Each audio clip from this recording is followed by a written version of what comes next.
آدمی اگر ان سے بات کرے تو پھر ان کے مرید، ان کے سارے چاہنے والے ہمارے حضرت کے خلاف بات کرتے ہیں۔ جب بات رسول اللہ کے دین کی آ گئی پھر تم کون ہوتے ہو بات کرنے والے؟ تو ہم نے حضور کے مقابلے میں لوگوں کو پالا ہوا ہے۔ ہم نے تو صحابہ کو بھی حضور کی وجہ سے مانا ہے اور آل بیت کو بھی حضور کی وجہ سے مانا ہے، اور 1400 سال جس کو بھی مانا حضور کی وجہ سے مانا، ذاتی حیثیت سے نہیں ماننا۔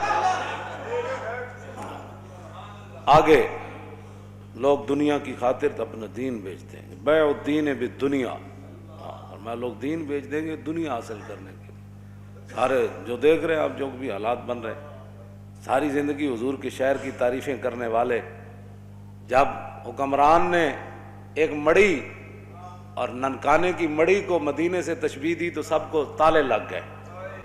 بولو نا، کیوں نہیں بولتے؟ کیوں نہیں بولتے؟ آپ سے نہیں بات کر رہا، جو دین کا خاطر ہے میں ان کی بات کر رہا ہوں۔ کیوں نہیں بولے؟ کیوں جی؟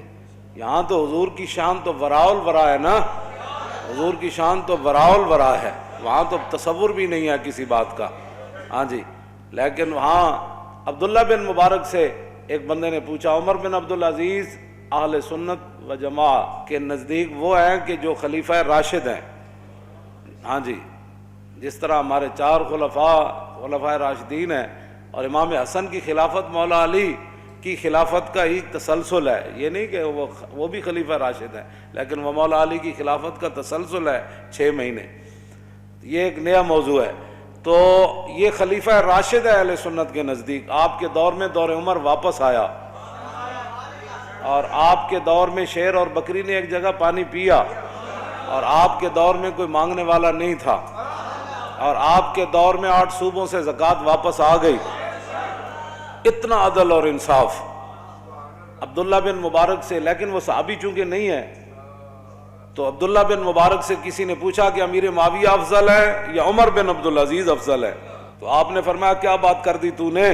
امیر معاویہ نے جو حضور کی حمایت میں گھوڑا دوڑایا نا، اس گھوڑے کے ناک میں جو مٹی داخل ہوئی نا، عمر بن عبدالعزیز تو اس کا مقابلہ بھی نہیں کر سکتا۔ یہ تو صحابہ کے گھوڑے کے ناک میں داخل ہونے والی مٹی کے برابر عمر بن عبدالعزیز نہیں ہو سکتا، تو سکھوں کی مڑی کے ساتھ تو مدینے کی تشبیہ دیتا ہے، اور پھر 22 کروڑ خاموش ہیں۔ جی بات ہی کوئی نہیں، ان کو اور پڑی ہوئی ہے، یہ دوڑ رہے ہیں کہ ہم کس کو قرب زیادہ ان کا نصیب ہوتا ہے۔ ایسے تم جناب وہ دین کے ترجمان ہو، اور پھر کوئی بات کرے تو پھر چھتونگڑے بڑ شروع کر دیتے ہیں۔ میں نے کہا اتنی غیرت تو تمہیں حضور کے لیے کبھی نہیں آئی، یہی تو جرم ہے۔ ہاں جی، یہی تو جرم کیا تم نے کہ اپنی فضیلتیں بتائیں اور رسول اللہ کی فضیلتیں نہ بتائیں۔ ایسے عبید بن فیروز کہتے ہیں کہ میں نے براء بن عازب سے پوچھا، یہ صحابی ہیں، میں نے پوچھا کہ آپ نے تو رسول اللہ سے سنا ہوگا کہ قربانی کے جانور کون سے جائز ہیں اور کون سے ناجائز ہیں؟ تو آپ نے فرمایا سن، میں نے سنا ضرور تھا، لیکن اصابی اکثر من اصابی واناملی اکثر من اناملی، فرمایا یہ میرا ہاتھ حضور کے ہاتھ سے چھوٹا ہے، یہ میری انگلیاں حضور کی انگلیوں سے چھوٹی ہے۔ کیا مطلب؟ فرمایا حضور نے تو کھڑے ہو کر ایسے فرمایا تھا کہ 4 جانور ناجائز ہیں، لیکن میں اگر ایسے کر دوں تو برابری رسول ہو جائے۔ طور موج از غبار خاناش، کعبہ بیت الحرم کا ہم سے نہیں تو داڑھی منڈے اقبال سے ہی پوچھ لیا ہوتا۔